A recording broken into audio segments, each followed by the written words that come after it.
किसी के पैरों में गिरकर कामयाबी पाने से बेहतर है कि अपने पैरों पर चलकर कुछ बनने की ठान लो।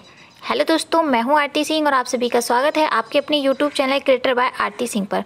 जैसा कि आप सभी को पता है कि आज हमारा टीजीटी पीजीटी सीरीज़ का 20 पार्ट है। इससे पहले हमने 19 पार्ट कंप्लीट करा दिए हैं। अगर आपने वह नहीं देखे हैं तो ज़रूर देख लें, वह भी बहुत ही ज़्यादा इम्पोर्टेंट है आपके एग्ज़ाम की दृष्टि से। अगर आपको फ्रेंड्स उन वीडियोस नहीं मिलती है, उनका लिंक नहीं मिलता है, तो आप मुझे कमेंट बॉक्स में कमेंट करके भी बोल सकते हो, या फिर मैं आपको उन सभी वीडियोस का लिंक डिस्क्रिप्शन में प्रोवाइड कर दूंगी। आप वहां से सीरीज़ वाइज सभी वीडियोस को देख सकते हो। तो आज का जो टॉपिक है हमारा वह है राजस्थानी शैली। इससे संबंधित जितने भी क्वेश्चन बनते हैं उन सभी को मैंने इस वीडियो में इंक्लूड किया है, इसलिए वीडियो को लास्ट तक ज़रूर देखें, बीच में स्किप ना करें। राजस्थानी शैली के अंतर्गत बहुत सारी शैलियाँ आती हैं और कुछ उपशैलियाँ भी आती हैं, तो उनके बारे में एक अलग वीडियो प्रोवाइड किया जाएगा सभी के बारे में, ताकि आपको सभी जितनी भी शैलियाँ हैं उनको अच्छे से समझ आ जाए। तो वीडियो स्टार्ट करते हैं बिना अपना टाइम वेस्ट किए हुए। वीडियो स्टार्ट करने से पहले बता दूं, जिन लोगों ने अभी तक चैनल को सब्सक्राइब नहीं किया है तो वह सब्सक्राइब कर लें, ताकि आपको नोटिफिकेशन मिलता रहे और आपसे कोई वीडियो मिस ना हो। वीडियो स्टार्ट करते हैं। अगर फ्रेंड्स आपसे पूछा जाता है कि जो राजस्थानी शैली है उस शैली का जो स्टार्टिंग हुई थी वह किस शैली से हुई थी, तो वह अभ्रंश शैली से हुई थी। यानी कि जो राजस्थानी शैली है उसकी शुरुआत जो मानी जाती है वो अभ्रंश शैली से मानी जाती है। यानी कि यहाँ पर जो राजस्थानी शैली में जितने भी स्टार्टिंग में चित्र बने थे और जितनी भी कृतियाँ बनी थी और जितने भी ग्रंथ बने थे, जितनी भी चीज़ें बनी थी स्टार्टिंग में, उन पर सभी पर अभ्रंश शैली का प्रभाव बिल्कुल अलग दिखाई देता है। तो इसीलिए इस शैली की जितनी स्टार्टिंग मानी जाती है वो अभ्रंश शैली से ही मानी जाती है। फ्रेंड्स, एक और चीज़ है कि यहाँ पर जो 15वीं शताब्दी में 15वीं शताब्दी का जो समय माना जाता है राजस्थानी शैली का, वो प्रथम पुनरुत्थान का समय माना जाता है, क्योंकि यहाँ पर कलाओं के विभिन्न अंगों जैसे कि संगीत, वास्तु, नृत्य और ग्रंथ जितने भी थे उन सभी का बहुत ही ज़्यादा विकास हुआ था। इसी वजह से इसे 15वीं शताब्दी है उसके समय को प्रथम पुनरुत्थान का समय माना जाता है। तो ये चीज़ भी आप ज़रूर याद रखना। एक और बात है कि फ्रेंड्स, अगर आपसे पूछा जाता है कि जो राजस्थानी शैली है उसका समय कितना माना जाता है, तो उसका समय जो माना जाता है वो 1550 से 1900 ईसा पूर्व का माना जाता है। तो ये चीज़ भी आप ज़रूर याद रखना। डायरेक्टली ये वाला क्वेश्चन भी आपसे पुटअप कर लिया जाएगा सीधा सीधा, तो ये चीज़ भी आप ज़रूर याद रखना। नेक्स्ट देख लेते हैं। जो 15वीं शताब्दी में, यानी कि राजस्थानी की जो 15वीं शताब्दी थी, उसमें धर्म साहित्य का विकास हुआ था।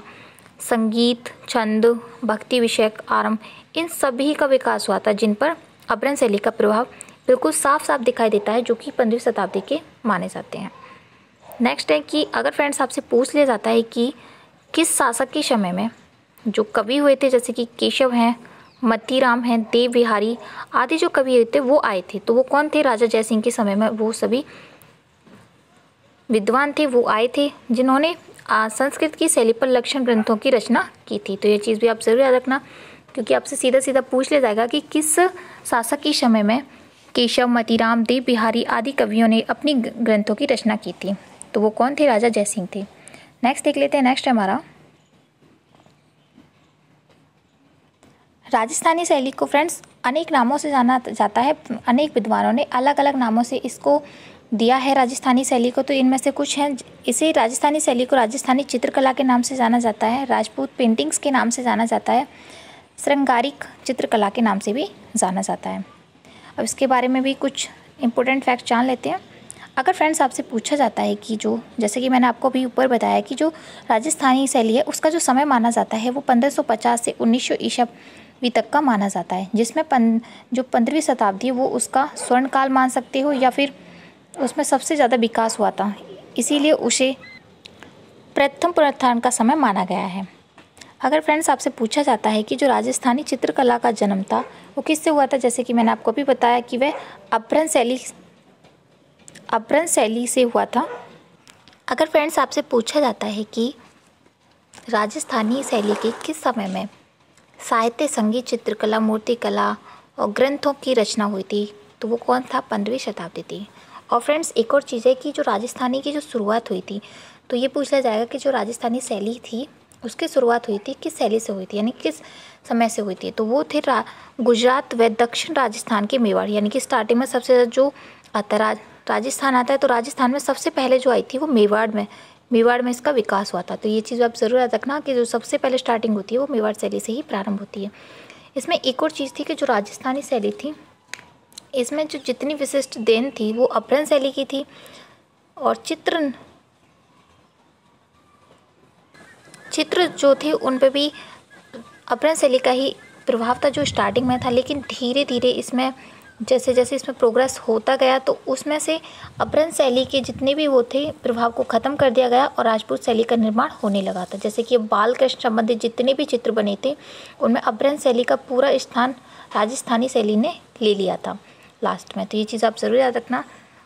स्त्रियों की जो चोलियाँ थी उसमें अपभ्रंश शैली में जो पुरानी परंपराएं चली आ रही थी उनमें से राजस्थानी जो चित्रकारों ने एक डिफरेंट लुक दे दिया था, अपभ्रंश शैली को ख़त्म करके एक राजपूत शैली का निर्माण कर दिया था। तो उन चीज़ों से इसमें धीरे धीरे प्रोग्रेस होने लगी थी। तो ये चीज़ भी आप ज़रूर याद रखना कि स्टार्टिंग के जितने भी चित्र हैं उसमें जो माना जाता है वो अपभ्रंश शैली का माना जाता है, लेकिन वो लास्ट में धीरे धीरे चल के उस राजपूत शैली ने एक अपना अलग पहचान बना ली थी। नेक्स्ट देख लेते हैं। नेक्स्ट हमारा, अगर फ्रेंड्स आपसे पूछा जाता है कि जो राजस्थानी शैली है उसकी जो खोज की थी वह किसके द्वारा की गई थी, तो वह डॉक्टर A.K. स्वामी के द्वारा की गई थी।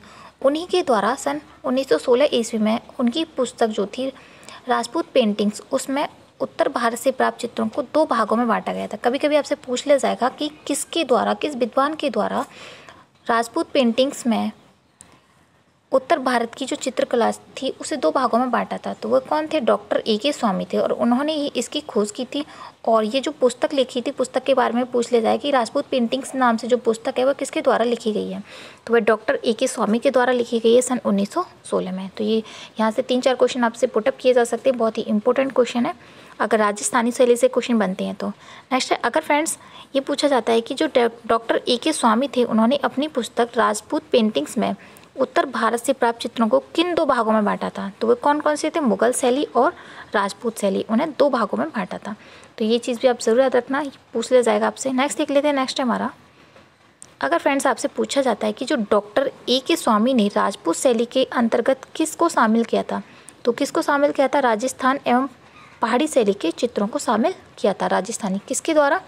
Doctor A.K. स्वामी के द्वारा। तो ये चीज़ आप ज़रूर याद रखना। नेक्स्ट फ्रेंड्स, अगर आपसे पूछा जाता है जो A.K. स्वामी थे उन्होंने राजस्थानी शैली की उत्पत्ति किस शताब्दी से मानी है, तो उन्होंने 16वीं शताब्दी से मानी है। तो ये चीज़ आप ज़रूर याद रखना। अगर फ्रेंड्स आपसे पूछा जाता है कि किस विद्वान ने 16वीं शताब्दी से लेकर 18वीं शताब्दी के प्रारंभिक काल को राजस्थानी चित्रकला का स्वर्ण काल माना गया था, तो वो काल खंडावाले के द्वारा माना गया। तो ये चीज़ आप ज़रूर याद रखना कि अलग अलग विद्वान ने अलग अलग अपने मत दिए हैं, तो उनके अनुसार क्वेश्चन पुटअप कर लिया जाएगा आपसे। जैसे कि आपसे पूछ लिया जाएगा कि जो 16वीं शताब्दी का समय किसके द्वारा माना जाता है राजस्थानी का उत्पत्ति, तो वो जो मानी जाती है A.K. स्वामी के द्वारा। लेकिन 16 से 18 तक का जो समय माना जाता है वो डॉक्टर काल खंडालवाला के द्वारा राजस्थान शैली का चित्रकला का स्वर्णकाल माना गया है। तो ये चीज़ आप जरूर याद रखना, बहुत ही इंपॉर्टेंट क्वेश्चन है। नेक्स्ट देख लेते हैं। नेक्स्ट है हमारा, अगर फ्रेंड्स आपसे पूछा जाता है कि किस विद्वान ने सर्वप्रथम संपूर्ण राजपूताना क्षेत्र को रायथान या राजस्थान नाम से संबोधित किया था, तो वो विद्वान कौन थे? कर्नल टोंड ने राजस्थान शैली को राजपूताना या फिर रायथान के नाम से संबोधित किया था। तो ये चीज़ आप जरूर रखना। नेक्स्ट, अगर फ्रेंड्स आपसे पूछा जाता है कि जो कर्नल टोंड थे वह किस कंपनी के अधिकारी थे, तो वह एक ब्रिटिश ईस्ट इंडिया कंपनी के अधिकारी थे। अगर फ्रेंड्स आपसे पूछा जाता है कि जो कर्नल टोंड थे वह किस सन में यानी कि किस समय में भारत में आए थे, तो वो 1799 में इंडिया आए थे, जो कि एक ब्रिटिश ईस्ट इंडिया कंपनी के अधिकारी थे। अगर फ्रेंड्स आपसे पूछा जाता है कि जो राजपूत शैली को और किस नाम से जाना जाता है, तो राजपूत शैली को राजस्थानी और हिंदू शैली के नाम से भी जाना जाता है। तो ये भी चीज़ आप ज़रूर रखना, यहाँ से भी क्वेश्चन पूछा जाता है आपसे।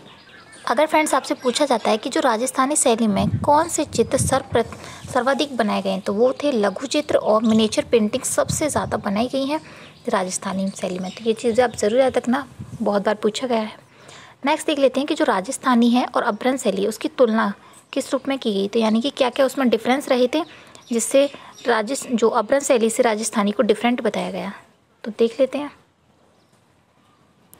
कि जो अपभ्रंश शैली के जो चेहरे थे, अपभ्रंश शैली में जो चेहरे बने थे वो सवा चश्म के बने थे, जबकि राजस्थानी शैली के जो चेहरे बने थे वो एक चश्म बने थे।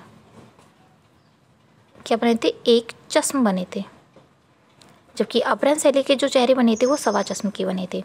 नेक्स्ट है कि यहाँ पे जो दूसरा अंतर पाया गया था वो ये था कि यहाँ पर जो उभरी हुई आँखें होती हैं, कि आँखें एक मेन वो थी जो सभी शैलियों को अलग अलग पहचान कराती हैं।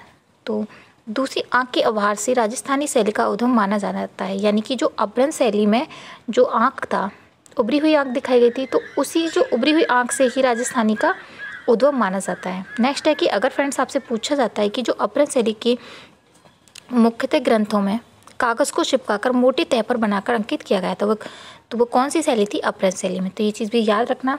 नेक्स्ट देख लेते हैं। नेक्स्ट जो अंतर पाया गया था वो ये था कि जो अपभ्रंश शैली में मुख्यतः लाल, नीले, पीले और सुनहरे रंगों का प्रयोग भरपूर मात्रा में किया गया था, जबकि राजस्थानी शैली में अनेक प्रकार के चमकीले रंगों का प्रयोग किया गया था। अपभ्रंश शैली में तो सिर्फ लाल, पीले और सुनहरे रंगों का ही प्रयोग किया गया था, लेकिन राजस्थानी में बहुत सारे रंगों का प्रयोग किया गया था जो कि चटकीले रंग थे। ये चीज़ भी याद रखना कि ये चीज़ का डिफरेंस इसमें पाया गया था अपभ्रंश शैली और राजस्थानी शैली में।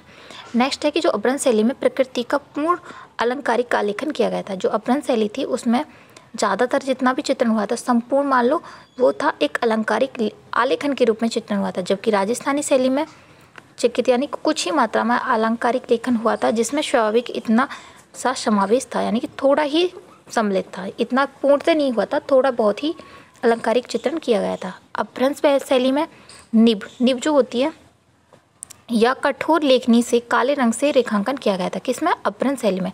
जबकि जो राजस्थानी शैली है उसमें विभिन्न पशुओं के जो बाल होते हैं सॉफ्ट तरीके से तुलिका प्रयोग की गई थी राजस्थानी शैली में, लेकिन जो अपभ्रंश शैली में प्रयोग की गई थी एक निब का प्रयोग किया गया था। तो ये चीज़ आप ज़रूर याद रखना, पूछा जा सकता है। नेक्स्ट है कि यहाँ पे जो डिफरेंस पाया गया था वो ये था कि जो अपभ्रंश शैली की जो आकृतियाँ की मुद्रा में अक्कड़ यानी अकड़ी और जकड़ी हुई थी। ये चीज़ आपको मैं पहले पढ़ा चुकी हूँ कि जो अपभ्रंश शैली है उसकी जो मुद्राएं आकृतियाँ थी वो कैसी थी? जकड़ी हुई थी, अकड़ी हुई थी एक दूसरे से। जबकि राजस्थानी शैली में नृत्य की समान यानी कि लहरदार बनाई गई थी, तो वह एक इसकी पहचान बनी थी जो इसको अपभ्रंश शैली से डिफरेंट करती है। नेक्स्ट है कि राजस्थानी शैली की विशेषता क्या क्या रही थी, यहाँ की जो विशेषता मानी जाती हैं वो क्या क्या मानी जाती हैं। तो उसमें ये माना जाता है कि जो राजस्थानी में जो चित्र बने थे इसका मतलब अलग कागज़ तह पर, राजस्थानी शैली में जो चित्र बने थे वो एक अलग कागज़ तह पर करके बसली पर बनाए गए थे, जिसकी पूर्व रीति अपभ्रंश शैली से पुस्तक चित्रों की बहुलता थी। इसमें क्या हुआ था कि जो राजस्थानी शैली थी उसमें जो चित्र बनाए थे एक अलग ही कागज़ पर चित्र बनाए गए थे और उसे दूसरे कागज़ पर चिपका कर लगाया गया था, लेकिन जो अपभ्रंश शैली में था उसमें पुस्तक चित्र बनाए थे, यानी कि पुस्तकों में चित्रण किया गया था। तो ये चीज़ आप ज़रूर याद रखना। नेक्स्ट है यहाँ की जो एक और विशेषता रही थी वो ये रही थी कि यहाँ के जो चेहरे बने थे वो सवा चश्म, यानी कि यहाँ के जो चेहरे बने थे वो एक चश्म चेहरे बने थे, जबकि अपभ्रंश शैली में जो बने थे वो सवा चश्म बने थे। तो यहाँ पे जो चेहरे बने थे वो एक चश्म चेहरे बनाए गए थे, चित्रकारों ने एक चश्म चेहरे बनाए थे वहाँ, जो कि एक अलग ही प्रभाव दिखाते हैं। यहाँ पर तीखी नाक नक्श बनाए गए थे और रोबरी आकृतियाँ बनाई गई थी। इसके साथ साथ वह सशक्त रेखांकन, यहाँ की जो रेखाएं थी वो बहुत ही सशक्त थी, एकदम स्ट्रेट थी, यानी कि सडोल तरीके से नहीं बनाई गई थी। नेक्स्ट है क्योंकि जो एक और विशेषता रही थी वो ये थी, यानी कि रेखाएं जो बनाई गई थी, रेखाओं की बारीकी इस शैली की प्रधानता थी, यानी सख्त तो थी लेकिन बहुत ही पतली पतली थी। राजस्थानी चित्रकारों ने बहुत ही कम रेखाओं का प्रयोग किया था, यानी कि बहुत ही कम रूप में अपने चित्रों को उभारा था। यहाँ की ये एक मेन विशेषता रही थी। नेक्स्ट है कि यहाँ के रंग जो था वो क्या था, यहाँ पर दीप्तिमान उभार युक्त रंग अर्थात सूर्य अस्त के समान रंग लगाए गए थे। यह चटकीले रंग थे, यानी कि जो सूर्य अस्त होने का जो समय आता है उस समय में जो लालिमा छाई होती है उस तरीके के रंग यहाँ पर प्रयोग किए गए थे जो कि चटकीले रंग थे। तो ये चीज़ भी याद रखना कि राजस्थानी की एक अलग ही विशेषता रही थी। नेक्स्ट है कि यहाँ पे विधि, यहाँ पे जो राजस्थानी शैली में कौन सी विधि का प्रयोग किया गया था, तो वहाँ पे टेम्परा विधि में खनिज रंगों का प्रयोग किया गया था तथा यह रंगों को अपारदर्शी रंग से चित्रित किया गया था। यानी कि जो यहाँ पर विधि रही थी वो टेम्परा रही थी और जिसमें खनिज रंगों का प्रयोग करके यहाँ पर चित्रण किया गया था। जो रंग थे वो अपारदर्शी थे, यानी कि उनमें दिखाई नहीं देता था। ये चीज़ भी याद रखना कि यहाँ की ये एक मेन विशेषता रही थी। नेक्स्ट है कि यहाँ की जो शैली थी वो कौन सी थी। तो यहाँ की जो शैली यूज़ की गई थी वो प्योर यानी कि शुद्ध भारतीय थी। इस पर किसी भी विदेशी शैली का कोई भी प्रभाव नहीं था। लेकिन स्टार्टिंग में बस अभ्रंश शैली से स्टार्टिंग हुई थी। कुछ चित्रों पर अभ्रंश शैली का ही इस पर प्रभाव पड़ा था, तो ये चीज़ भी याद रखना। नेक्स्ट है कि यहाँ का जो भाव प्रवणता थी वो कैसी थी। यह शैली आंतरिक अभिव्यक्ति प्रदान करती है, यानी कि यहाँ के जो चित्रकार थे उनके मन में जो स्थित था उन्होंने उन्हीं को उभारा है। यहाँ पर जितने भी चित्र उन्हीं को इन पर उभारा था, जिसे हम कला की भाषा में भाव प्रवक्ता कहते हैं। तो ये चीज़ याद रखना, अपने भावों को अभिव्यक्त करने का ही भाव प्रवक्ता कहते हैं। तो ये चीज़ भी आप याद रखना। नेक्स्ट देख लेते हैं। नेक्स्ट है कि यहाँ पर अलंकारिकता कैसी थी। तो यहाँ पर उपमाओं के आधार पर मानव अलंकृतियाँ बनाई गई थी। हाँ, जो उनकी उपमाएं थी जो सूट करता था उन्हीं को यहाँ पर अलंकृत किया गया था।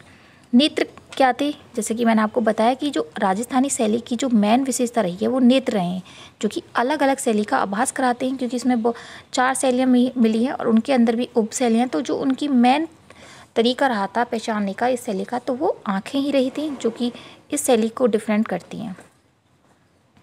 आँखें इस शैली की विशेष विशेषता रही हैं। कहीं कहीं ये आँखें मृग की समान थी, कहीं मछली के समान थी, कहीं खंजर के समान थी। तो इसी चीज़ को लेकर यहाँ पर अलग अलग शैली की पहचान कराती हैं आँखें। अगर फ्रेंड्स यहाँ पे जाना जाता है कि जो पशु पक्षियों का चित्र था वो कौन कौन से पशु पक्षी थे जिनका ज़्यादातर यहाँ पर चित्रण किया गया है, तो वो कौन थे। मृग थी, मछली समूह था, सिंह, हाथी, गाय के बच्चे आदि का यहाँ पर बहुत ही सुंदरता के साथ चित्रण किया गया है। नेक्स्ट है यहाँ की जो हास्य बनाए गए थे वो कैसे बनाए गए थे, किस रंगों से बनाए गए थे। तो यहाँ के जो हास्य बनाए गए थे वो हिंगलू या लाल रंग से, जो हिंगुर होता है उससे बनाए गए थे। लाल रंग के हास्य बनाए गए थे। तो ये चीज़ आप ज़रूर याद रखना। हास्य के ऊपरी भाग में तत्संबंधी काव्य लिखे गए थे। जो हास्य बनाए जाते हैं उनके जो ऊपर लिखे गए थे हास्य, वो तत्संबंधी काव्य लिखे गए थे। ये चीज़ आप ज़रूर याद रखना। नेक्स्ट है कि यहाँ संरक्षण के बारे में जान लेते हैं कि यहाँ इस शैली को राजपूतन राजाओं ने संरक्षण प्रदान किया था। जैसे कि मैंने आपको पहले ही बताया, इस शैली में भी चित्रकार स्वतंत्र रूप से कार्य नहीं कर सकता था, यानी कि उनके जो अंदर था या राजाओं का जो संरक्षण था उनके जो मन में होता था उनके अभिव्यक्ति को व्यक्त करते थे। तो ये चीज़ भी याद रखना, उनके अनुसार ही वो चित्रण करते थे। अगर फ्रेंड्स आपसे पूछा जाता है कि जो राजस्थानी में जनजीवन यानी कि जनजीवन से संबंधित चित्र बने थे तो वो कौन से थे। भारत में सबसे पहले जो जनजीवन का चित्रण बना था वो प्रागैतिहासिक काल में बना था, लेकिन जो दूसरे बाद में यानी कि दूसरे नंबर पर आता है वो राजस्थानी शैली में हुआ था। यहाँ पर भी जनजीवन का चित्रण भी किया गया था राजस्थानी शैली में। तो ये चीज़ आप ज़रूर याद रखना फ्रेंड्स। यहाँ पर राजपूताना जो चित्रकला थी वह एक शैली इंडो पर्शियन जो कि भारतीय फारसी चित्रों की है, जिसको प्राचीन मुगल चित्र भी कहा जाता है। यानी कि यहाँ पर जो शैली थी वो एक इंडो पर्शियन जो कि भारतीय फारसी थी, जिसमें प्राचीन मुगल चित्रकला भी कहा जाता है। ये चित्र मुगलों के संरक्षण में जहांगीर के शासनकाल के समय में बनते थे। इस श्रेणी के चित्र को 4 शाखाएं प्राप्त हुई थी।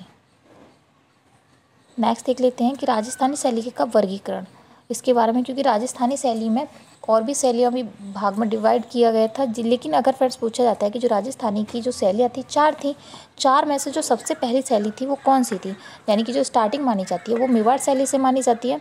तो इनके बारे में हम जानना चाहते हैं। जो 4 मुख्य शैलियाँ थी वो कौन कौन सी थी और उसके अंदर भी कुछ उप शैलियाँ थी, उनके बारे में जान लेते हैं। पहली जो थी वो मेवाड़ शैली थी। मेवाड़ शैली से ही राजस्थानी शैली का उद्भव माना जाता है, उदय माना जाता है, विकास माना जाता है। तो मेवाड़ शैली के अंदर भी कुछ उपशैलियाँ मिली थी, वो थी उदयपुर, देवगढ़, नाथद्वार, चित्तौड़, चावंड, साहेबपुरा, प्रतापगढ़। एक और चीज़ है फ्रेंड्स, आपसे ये वाला क्वेश्चन भी डायरेक्टली पुटअप कर लिया जाएगा कि जो नाथद्वार शैली है वह किस शैली के अंतर्गत आती है, तो कौन सी शैली थी, मेवाड़ शैली। तो यहाँ से भी जितनी भी उपशैलियाँ हैं ये चीज़ें याद रख लेना, रट लेना, क्योंकि बहुत ही ज़रूर क्वेश्चन बनता है। 100% यहाँ से क्वेश्चन ज़रूर पूछा जाता है कि कौन सी शैली किस शैली के अंतर्गत आती है। तो इससे एक से दो क्वेश्चन आपको ज़रूर मिलेंगे एग्जाम में, तो ये चीज़ याद रखना। नेक्स्ट है मेवाड़ के बाद आती है मारवाड़। मारवाड़ के अंदर मारवाड़ मुख्य शैली है, इसके अंदर भी उप शैलियाँ आती है, जो कि एक जोधपुर शैली है, बीकानेर शैली है, किशनगढ़ शैली है, अजमेर शैली, नागौर शैली व जैसलमेर शैली, ये सभी जो उपशैलियाँ हैं वो मेवाड़ शैली के अंतर्गत आती हैं। कभी कभी फ्रेंड्स आपसे पूछ लिया जाएगा कि किशनगढ़ जो शैली उपशैली है वह किस शैली के अंतर्गत आती है, तो मारवाड़ शैली के अंतर्गत आती है। मैं आपको बार बार बोल रही हूँ कि जितने भी ये इस तरीके के क्वेश्चन बनते हैं उसके लिए आप इन सभी को अच्छे से रट लेना। नेक्स्ट आती है हमारे मारवाड़ के बाद हाड़ौती। हाड़ौती की जो अंदर उपशैलियाँ आती हैं वो आती है कोटा, बूंदी, झालावाड़। तो ये चीज़ भी आप जरूर याद रखना। बहुत बार ये वाला क्वेश्चन बहुत बार पूछा गया है कि जो कोटा और बूंदी हैं किस शैली की उपशैलियाँ हैं, तो वो हाड़ौती शैली की उपशैलियाँ हैं। नेक्स्ट और लास्ट है हमारी ढूंढार शैली। ढूंढार शैली के अंतर्गत हमारी जयपुर, अलवर, उनियारा, शेखावाटी, ये 4 उपशैलियाँ आती हैं। तो ये चीज़ भी आप ज़रूर याद रखना। मैं आपको बार बार बोल रही हूँ, यहाँ पे जितने भी मैंने क्वेश्चन बताए हैं वो सभी बहुत ही ज़्यादा इम्पोर्टेंट है, और यहाँ पर जितनी भी शैलियाँ बची हैं उन सभी के बारे में एक अलग अलग वीडियो आपको प्रोवाइड कर दी जाएगी, ताकि आपको सभी शैलियाँ अच्छे से समझ आ जाएँ। सभी जो राजा थे उन्होंने क्या क्या चीज़ें बनाई थी अपनी शैली में, अपने समय में, तो उन चीज़ के बारे में भी आपको बताया जाएगा। तो आप सभी वीडियो ज़रूर जुड़े रहें, सभी वीडियोज़ को अच्छे से देखें। उम्मीद है आज का जो वीडियो आपको पसंद आया होगा। अगर पसंद आया है तो कमेंट बॉक्स में कमेंट करके ज़रूर बताएं कि वीडियो कैसा लगा। Thank you for watching this video. मिलते हैं नेक्स्ट वीडियो में, तब तक के लिए bye bye and thank you so much.